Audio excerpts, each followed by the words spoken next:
Hi everyone, it's nice to see so many people here tonight. I'm Cajsa Carlson, I'm the Deputy Editor of Dezeen. So we're here tonight in the Fredericia London showroom during London Design Festival to talk about an exciting new collection that's a collaboration between Fredericia and Barber Osgerby. And we've got a really good panel for you here tonight. We've got Ed Barber, we've got Jay Osgerby, and we've got Rasmus Graversen, who is the Head of Design at Fredericia. So before we kind of dive into talking a bit more about the collection, I'm hoping that you can all just give us a short introduction. And perhaps if we start with Ed and Jay, how did you first meet and how did you decide to start working together? Over to you. Well, it's a long story. 1992, we met at the Royal College of Art studying something. And yeah, we just became friends very quickly, quite like-minded characters, especially compared to a lot of the other people on the course. And we became good friends, and we started working together at college. Some college projects and some projects outside of college. And you said 92, so it's actually your anniversary this year. Is it? Yeah. There you go. Yeah. How many years is that? Actually, that's not 92. Jesus, 30 years. Yeah. Oh my God. Yeah, 30 years. 30 years. And we actually still get on quite well. Yeah. Well, obviously. Yeah, it's true. I don't Things take time, Jay. They do. So it was 92. Like this, yeah. We started this collaboration with Fredericia in 92. Yes. It's your 30th anniversary collection with Fredericia. 30 years it's taken. As Ed said, that's how we met. And we graduated from the RCA in 94. Is that right? Mm. Yeah. And never really set out to do one thing or another particularly. We were in that situation in the sort of early mid 90s where there really wasn't very much work around. Mm. And we were just fortunate to find some work through friends of friends, and you just start with something, a small project, and one thing just led to another and a project, and then slowly the studio just grew really over that period organically. And 30 years later, here you are. Yeah. Yeah, I mean, we never had a job. That was the thing. We never actually got our portfolio together to get a job. One of the reasons we started working together is because we didn't get our portfolios together. Yeah. Which today would be like getting your Instagram up. At the beginning, it was... So not working for someone is very good and very bad, because obviously you don't learn anything from other people's mistakes.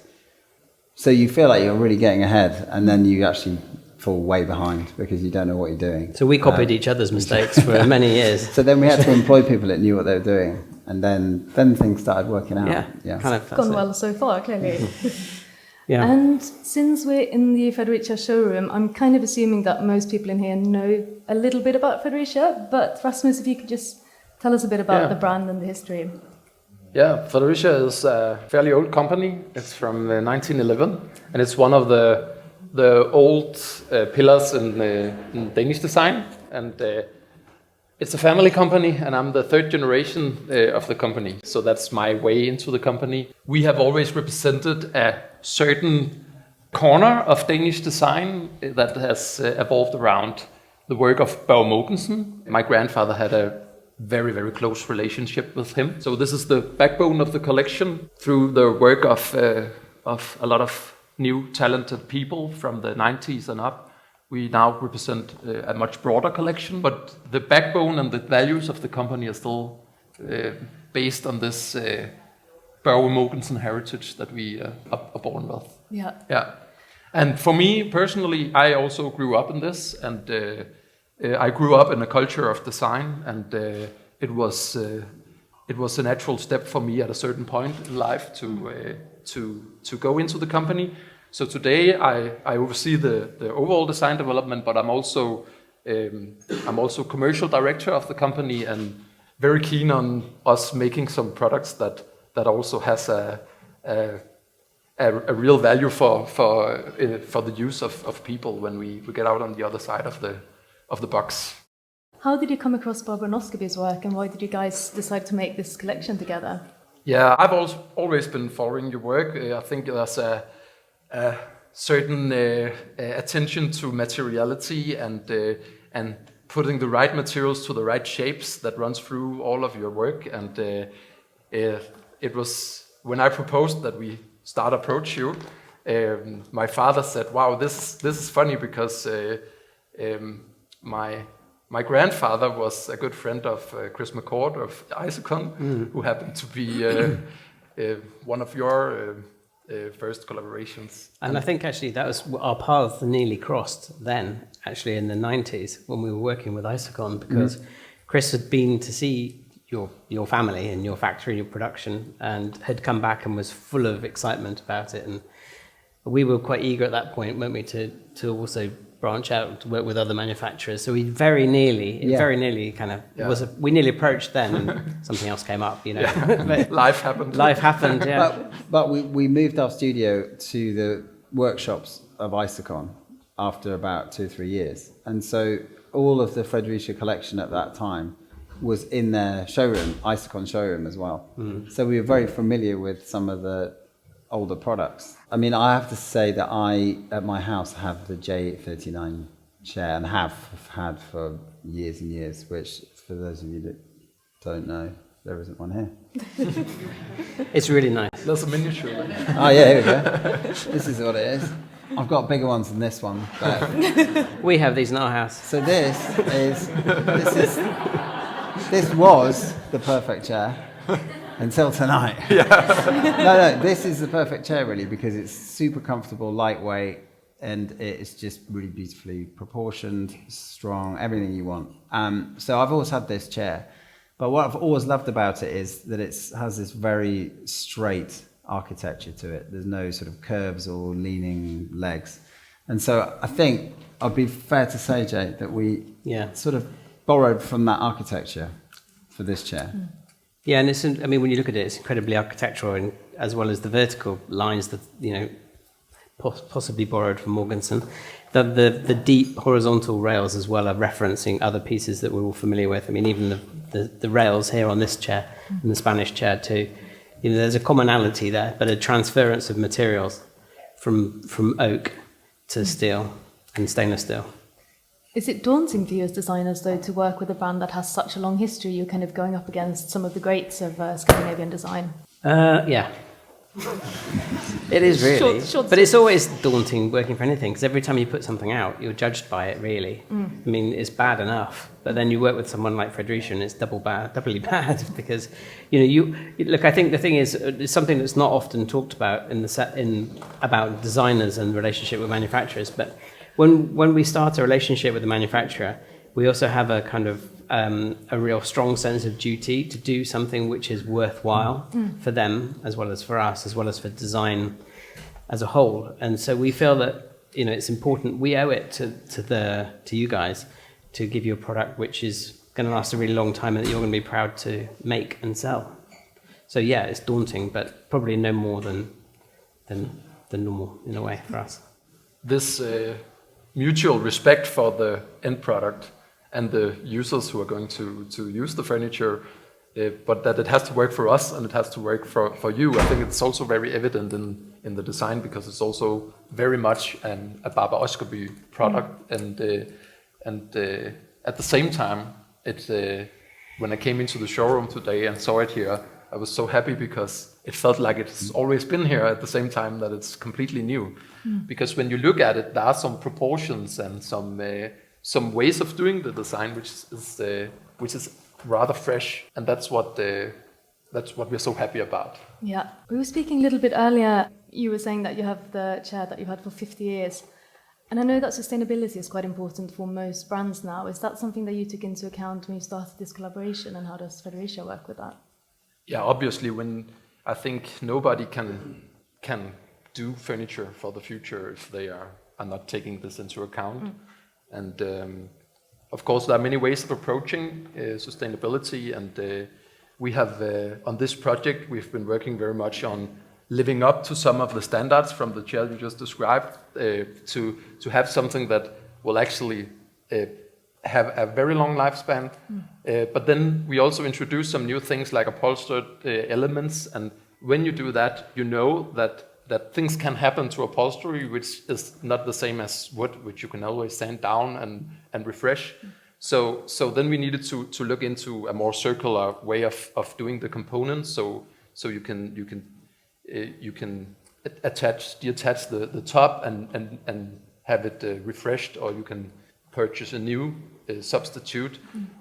So it's prepared for circular economy. And I think gladly a lot of good design inherently becomes this, because there's a clarity of where are what materials do what in a design, and that makes it quite easy to actually put it into work. But of course, when you then start working with it, all the troubles come to find the balance between durability and material and comfort and all the things that has to. Yeah, but there's a difference between what you've done and what most manufacturers do, which is they claim to make things which last a really long time, which is sort of a given. But to actually have part numbers for all the parts, so that should something break or get damaged, you can just order that part. Yeah, is really unusual. So I mean that's. And also that's what you were saying earlier about the chair. It's all very well to have it disassembled by yourselves, but that's never going to happen, because people don't send the chair back to the manufacturer when it's at the end of its life. They chuck it somewhere. So it has to be easy for someone else who doesn't know the chair to be able to take the pieces apart and recycle them. Exactly, because we would like to make products that we send them on their own journey. They can end up in your home like a vintage piece, or they can be nobody knows where they will end up. Yeah.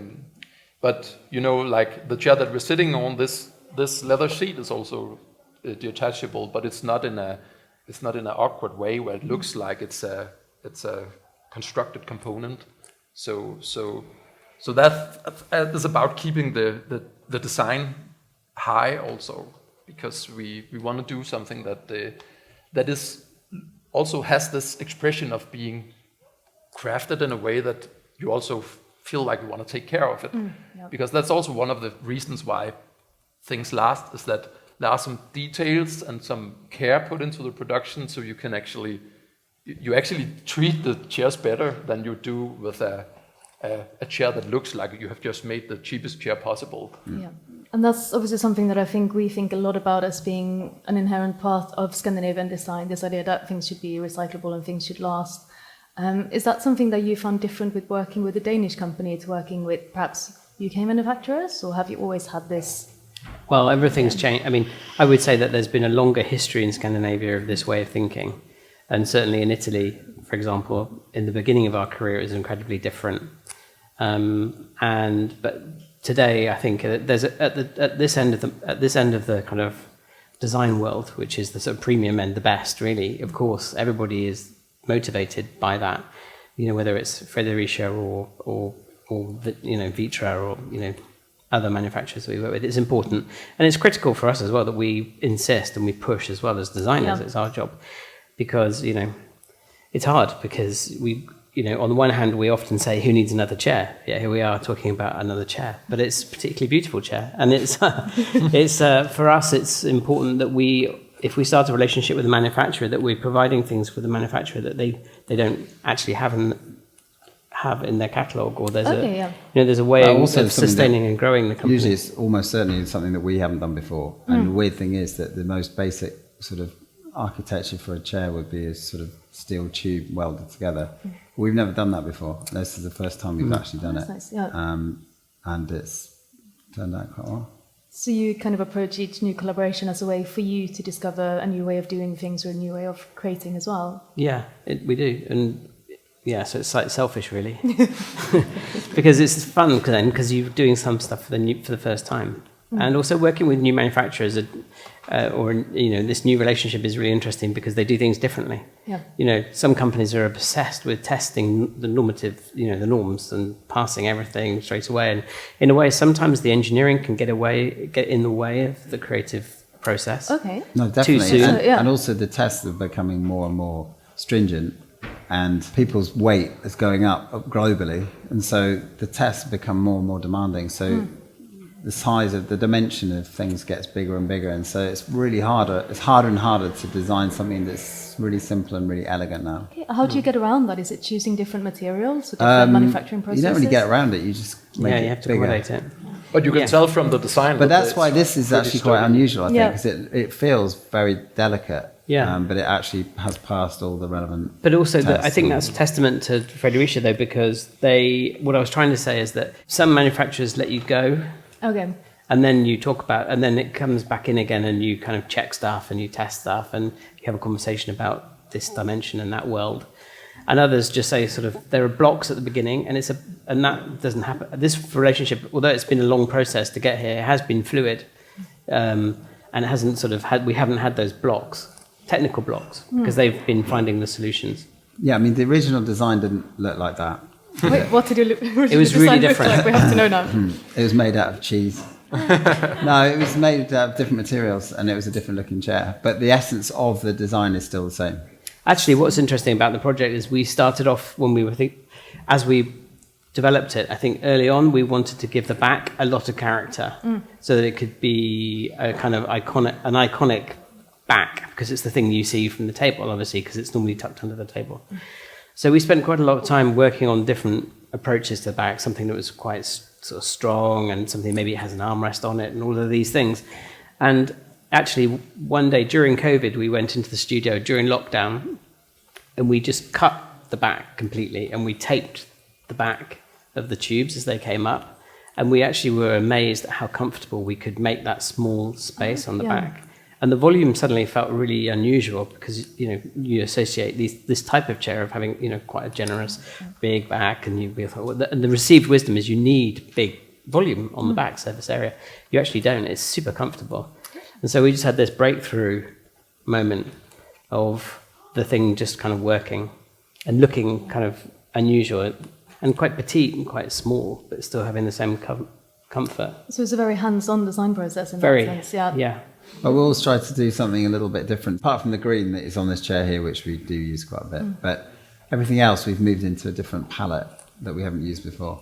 And for Fredericia, in terms of working with new designers, is that also a way for you to keep the brand exciting and current, just bringing a bit of new blood in? Yeah, of course. I think we have, of course, a big archive of heritage designs. And we tend to look at a heritage design and say, oh, this is so timeless. But it's only timeless because it fits the time that we have at the moment. So there's a lot of designs that don't reach this, and there's a lot of ways of using furniture that changes. So if, for example, a lounge chair is not as leaned back as before, because we have some other demands about how we want to sit in a chair, in a body, in a what we regard as a right sitting position.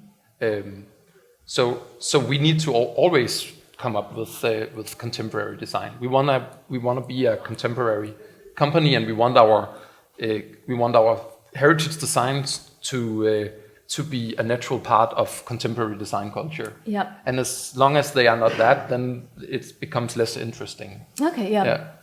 So you're looking to work with people who can bring something new in that's like slightly different to what you've... Yeah, it's been, I think throughout our history, we've always had that approach. And I think without it, we could do something else. There's a lot of furniture companies out there that can do furniture. So I think the purpose of a furniture company is to respect design as a culture. Yeah. Well, I guess it's also a way of keeping the company just continuously new and like exciting, and you can work with sort of outside designers. But how do you, as designers, kind of keep things fresh? Is it by working with new companies, or what inspires you to keep creating? God, that's a really good question. Sometimes you don't feel like doing it, honestly. Yeah, it's like 9 to 5, Yeah. You just get out of bed, have to do some designing. Oh, just another day of design. No, it doesn't really work like that, though. And also, the projects are, as we said, as we've emphasised, take quite a long time. Yeah. So it feels more like research than just sketching a thing. Honestly, a lot of the time, We're always looking for something new, whether it's new in terms of a new material or new to us. As I said, we hadn't actually done a steel tube chair before, believe it or not. And so there has to be something that sort of gets us excited about the project at the beginning, whether it's a new innovation, new archetype, new material. it's massively inefficient for us, because there are plenty of designers in the world who do sofa after sofa after sofa after sofa, and they must be really quick at doing it, and we're actually comparatively slow and take a really long time to do what we do, because it's it's an education. Each project is an education for us too. And this was the first time you worked with a Danish brand, is that right? Mm-hmm. If you have a good relationship, it doesn't matter Yeah. where the company is or what they do. Actually, it's you have to.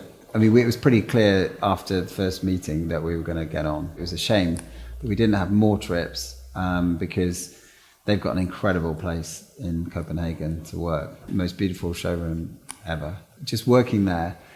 Because the great thing is that when you're working on a project and you're actually in a showroom, your piece of furniture in the context of where it will end up. Whereas often you just go to a factory and there's sort of bits of wood lying around and some fabric on the floor, and you're focused on the project, but you're not really seeing it in a sort of end environment. So it's quite interesting. It's not often we do that actually.